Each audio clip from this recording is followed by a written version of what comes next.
أخيرا رئيس الكاف باتريس موتسيبي يحدد موعد تتويج المغرب بالكأس والميداليات منذ إعلان لجنة الاستئناف بالاتحاد الإفريقي لكرة القدم بشكل رسمي أن المنتخب المغربي هو الفائز بلقب كأس إفريقيا على حساب منتخب السنغال الذي انسحب في المباراة النهائية وهزمت هذا الأخير ب3 أهداف ل0. والجماهير المغربية تنتظر موعد تتويج أسود الأطلس باللقب القاري واللاعبين بالميداليات.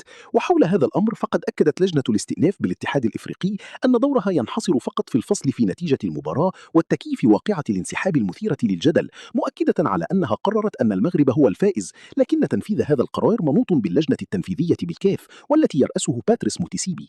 هذا الأخير والذي لمح في آخر تصريحاته أنه لن يقوم بتتويج المغرب بالكأس والميداليات في الوقت الحالي، بل سينتظر قرار محكمة الطاس النهائي، وبعد ذلك سيقام حفل رسمي يتم من خلاله تتويج لاعبي المنتخب المغربي بالميداليات وتسليم الكأس للجامعة الملكية المغربية لكرة القدم.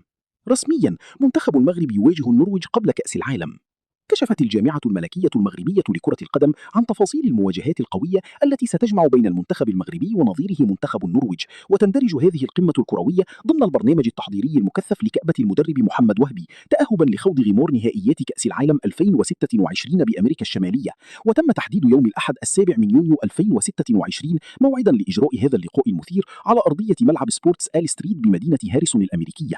وستعطى انطلاقة صافرة هذه المباراة التحضيرية في تمام الساعة 8 مساء بالتوقيت المغربي، 13 عصرا بالتوقيت المحلي لولاية نيوجيرسي. وعبر سولا سولباك مدرب منتخب النرويج عن حماسه الشديد لمواجهة المنتخب المغربي.